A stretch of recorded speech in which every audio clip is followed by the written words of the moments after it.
Hello guys, most welcome. हमारी finance minister Nirmala Sitharaman ने budget 2025 पढ़ लिया है।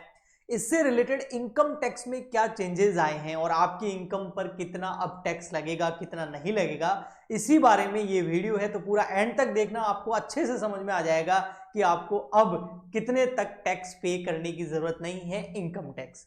सबसे पहले ये समझो, ये बजट 2025 जो लिखा हुआ है इसको अच्छे से समझो, तभी आपको पता लगेगा कि कौन से साल के इनकम पर ये वाले चेंजेस अप्लाई होंगे। तो देखिए, 2025 का मतलब हुआ जो आने वाला ईयर है, जिसको हम फाइनेंशियल ईयर बोलते हैं, 1 अप्रैल 2025 से स्टार्ट होगा और 31 मार्च 2026 में खत्म होगा। इसलिए इसको बोला जाता है 25-26, 2025-26। यानी कि 1 अप्रैल से 2025 से लगाकर 31 मार्च 2026 तक 12 महीने हो गए। इन 12 महीनों में जो आप कमाई करोगे ना, उस पर लगने वाले टैक्स की बात चल रही है। तो इसको बोला गया फाइनेंशियल ईयर 2025-26। अगर आप इनकम टैक्स जानते हैं तो इसका असेसमेंट ईयर हो जाएगा 2026-27। यानी कि 2025-26 की इनकम पर टैक्स लगेगा आपके कब? 2026-27 में। ऐसा क्यों देखिए, 25-26 यानी कि 31 मार्च 2026 के दिन आपको पता चलेगा ना पूरे 12 महीने की इनकम क्या है, हमारी 1 ईयर की इनकम क्या है। तो उसके बाद ही उस पर टैक्स लगेगा। तो वो कब लगेगा? नेक्स्ट ईयर में, 26-27 के अंदर। तो ये तो क्लियर हो गया होगा कि कौन से साल की इनकम पर टैक्स लगेगा और कब लगेगा। ठीक, अब आइए हम समझते हैं कि क्या चेंजेस हुए हैं। देखो, चेंजेस क्या कर दिए हैं इन्होंने, मोटा मोटी जो स्लैब रेट है अप टू 60 ईयर्स, जो 60 साल तक के लोग हैं, है ना, और अधिकतर इनकी इनकम को ही देखा जाता है। इसके बाद में सीनियर सिटीजन और जो सीनियर सिटीजन और सुपर सीनियर सिटीजन आते हैं, उसके बारे में हम और कभी बात करेंगे, उसको डबल कर दिया जाएगा। लेकिन अभी आप ये समझो, अगर आपकी उम्र जो है वो 60 साल से कम है तो आपको कितना टैक्स पे करना है। तो स्लैब रेट में क्या चेंजेस किए हैं अच्छे से समझना। मैं आपको एक एग्जांपल से भी समझा दूंगा, फिर आप अपनी इनकम के हिसाब से इसको कैलकुलेट करके देख लेना। देखो, स्लैब क्या बना दिए, 0 से लगाकर 4 लाख तक आपको कोई टैक्स नहीं देना है। तो परसेंटेज ऑफ टैक्स कितना हो गया आपका? 0%, है ना। टैक्स कितना हो गया आपका? 0%। तो आपको टैक्स नहीं देना। यानी कि 4 लाख रुपए तक इनकम है तो आपको टैक्स देने की जरूरत नहीं है पूरे 1 ईयर की, 2025-26 की। ठीक है। अगर आपकी इनकम बढ़ करके 4 लाख से बढ़ करके अगर 8 लाख के बीच में है तो आपको टैक्स देने की जरूरत है कितना? 5%। 4 से 8 यानी कि 4 लाख हो गए, 4 से 8 के बीच का गैप कितना हो गया? 4 लाख। तो उस पर आपको टैक्स कितना देना है? 5%। अगर आपकी इनकम नेक्स्ट फिर 8 लाख से 12 लाख तक जाती है तो फिर यानी कि नेक्स्ट 4 लाख, तो आपको देना है फिर 10%।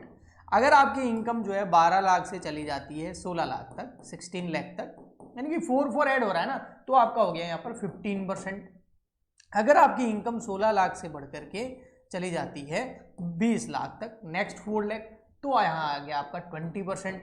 और अगर आपकी इनकम मोर देन या अबाउ 20 लाख है, 20 लाख से ज्यादा वाली जो आपकी इनकम होगी उस पर टैक्स लगेगा 30%।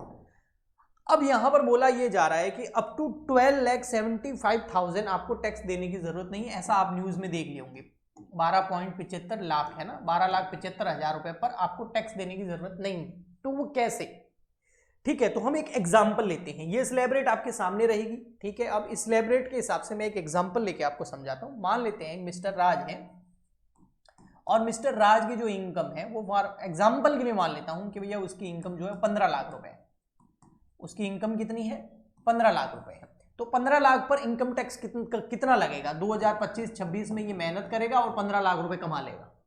तो अब इसको कितना टैक्स पे करना है, तो अब कैसे कैलकुलेट करेंगे? तो इस तरीके से फिर आप भी कैलकुलेट करके देखना। 0 से मैं 4 है ना, तो 0 से 4 मैं लाख नहीं ले रहा हूं, है ना, 0 से 4 लिख रहा हूं, 0 हटा रहा हूं सारे ताकि जल्दी लिख दूं। ठीक है, तो इस पर तो इसको टैक्स कितना देना है? 0%। तो इस पर इसका टैक्स कितना हो गया? 0। फिर 4 से 8 यानी कि नेक्स्ट 4 लाख पे इसका टैक्स कितना हो जाएगा? तो नेक्स्ट 4 लाख पे इस पर टैक्स हो जाएगा 5%। ये देखो हमने लिखा हुआ इधर, ये देखो नेक्स्ट 4 लाख पे टैक्स कितना है? 4 से 8 कितना है? 5%। तो ये हो गया आपका 20,000 रुपए। ओके जी, ठीक है। नेक्स्ट फिर 8 से 12, नेक्स्ट ये ना 8 लाख से 12 लाख कितना 10%, तो नेक्स्ट 4 लाख पे कितना हो गया 10%। ऐसा नहीं है कि 15 लाख सीधा आप यहां ले लो, 12 से 16 के बीच में हमारे 15 आते हैं तो सीधा 15%, नहीं, पूरी स्लैब इसी तरीके से अप्लाई होती है। ओके, मतलब 4 लाख पे शुरू के 4 लाख पे 0, नेक्स्ट 4 लाख पे 5%, नेक्स्ट 4 लाख पे 10%, तो ये हो गया आपका 40,000 रुपए। ओके, अब इसकी कितनी है 15 लाख, तो ये 12 से 16 तो जाएगा नहीं, क्योंकि 12 से 16 है ही नहीं, नेक्स्ट इसके 4 है ही नहीं। देखो 4 यहां हो गए, 4 यहां हो गए, 4 यहां हो गए, तो 4 और 4 8 और 4 कितने हो गए 12 तो हो गया, 4 पे 0, 4 पे 5% और 4 लाख पे 10%। तो अब नेक्स्ट इसके 4 तो बचे ही नहीं, 4 तो होते तो 16 लाख इसकी इनकम होती, इसके तो 15 लाख की इनकम है, तो नेक्स्ट इसका कितना हो गया 12 से 15, है ना। वैसे है तो ये वाला, पर ये एप्लीकेबल होगा नहीं पूरा, है ना। तो 12 से 15 यानी कि 12 से 16 के बीच में 15% है ना, तो 12 से 15 यानी कि 3 लाख पर कितना लग जाएगा 15%, तो 3 लाख में कितना हो गया 15%। अब 3 लाख का 15% आप कर लो, 3 लाख का 15% जो कि होता है 45,000। तो अब देखो इसका अब आगे तो है नहीं ना, तो ये है ना, इतनी इनकम ही नहीं है ना इसकी, अगर किसी की होती तो हम आगे और बढ़ जाते। ओके, तो अब इसकी टोटल टैक्स कितना हो गया, टोटल टैक्स, तो टोटल हो गया 60 और 45, तो ये हो गया आपका 1,05,000 रुपए। अब हुआ क्या है कि इसको रिबेट मिल जाएगी, रिबेट अंडर सेक्शन 87A, और 87A में बोला हुआ है कि आपको 12 लाख तक रिबेट मिलेगी। अगर आपकी इनकम 12 लाख रुपए है ना, जीरो से लगाकर 12 लाख रुपए तक, तो आपको टैक्स देना नहीं है। तो 12 लाख तक हमारा टैक्स बनता कितना है 40 और 20 60,000, तो 60,000 की आपको रिबेट मिल जाएगी। तो अब आपको टैक्स कितना पे करना है, ओनली 45,000। अब बोला ये गया है कि अगर सैलरी वाला बंदा है तो उसको स्टैंडर्ड डिडक्शन मिल जाएगी कितनी 75,000 की, तो उसको स्टैंडर्ड डिडक्शन कितनी मिल जाएगी 75,000 की, तो ये टैक्स और कम हो जाएगा। अब मैं यहां पर मान रहा हूं कि जरूरी नहीं है सैलरी हो, तो मैंने ओनली 87A को ही लिया है, मैंने स्टैंडर्ड डिडक्शन को यहां इंक्लूड नहीं किया है। लेकिन अगर कोई सैलरी वाला बंदा है तो क्या होगा 15 लाख में से 75,000 तो पहले लेस हो जाएंगे, तो 15 लाख में से 75,000 लेस कर लो भैया, वो तो स्टैंडर्ड डिडक्शन मिल गई आपको, तो अब आपके बच गए 14,25,000। तो अब ये फिर पूरा प्रोसेस 14,25,000 पर एप्लीकेबल होगा। तो अगर आपकी सैलरी है ना, तो आपकी जो भी इनकम है उसमें से पहले 75,000 हटा दो।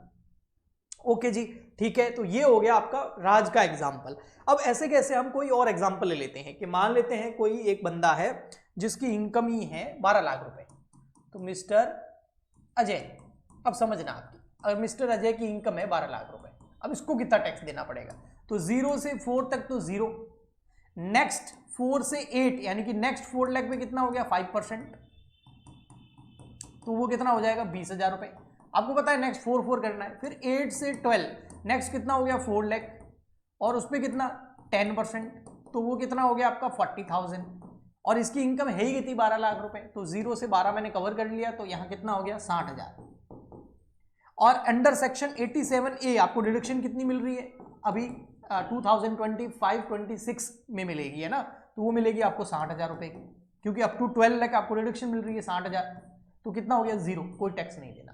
अब एक और एग्जांपल लेते हैं, मिस्टर मुकेश। अजय मुकेश जी जो है, इनकी जो इनकम है वो फॉर एग्जांपल ये मान लेता हूं 10 लाख रुपए। अब इनका बता दो सर, तो 0 से 4 कितना 0, नेक्स्ट 4 यानी कि 4 से 8 हो गया 4 लाख, उसका कितना 5%, तो वो कितना हो गया सर, वो तो हो गया 20,000 रुपए। अब 8 तक तो पहुंच गए ना, अब 8 से 12 नहीं जा सकते ना, क्योंकि इसकी इनकम ही कितनी है 10 है, तो हम जाएंगे 8 से 10, तो नेक्स्ट 2 लाख पर कितना परसेंट सर 10%, तो वो हो गया 20,000, तो 20 और 20 कितने हो गए 40।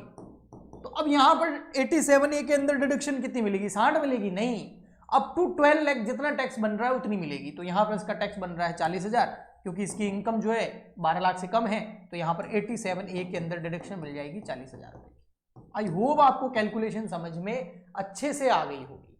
इसके अलावा कुछ पॉइंट्स और है, वो क्या है कि पहले क्या था कि भैया ITR आप एक साथ नहीं भर सकते, लेकिन अभी इन्होंने क्या कर दिया है, लास्ट 4, बहुत बड़ा अनाउंसमेंट है ये, 4 ईयर के ITR आप एक साथ भर सकते हो। हाँ भैया भर सकते हो, पिछले 4 साल के ITR भरो, कोई मना नहीं है, पहले भैया ड्यू डेट चली गई, ये चली गई, अब आप पेनल्टी वेनल्टी शायद देनी होगी, लेकिन 4 ईयर के ITR आप भर सकते हो। अब इसके बारे में और सारी चीजें आनी बाकी है।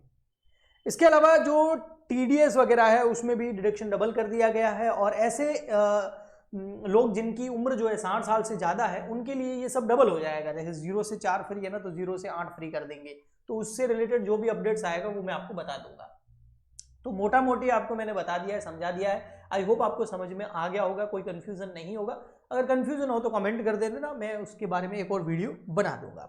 आई होप आपको अच्छे से समझ में आया होगा। मिलते हैं नेक्स्ट लेक्चर में, आज के लिए इतना ही। प्लीज ज्यादा से ज्यादा लाइक करें, शेयर करें, सब्सक्राइब करें। Goodbye and thank you.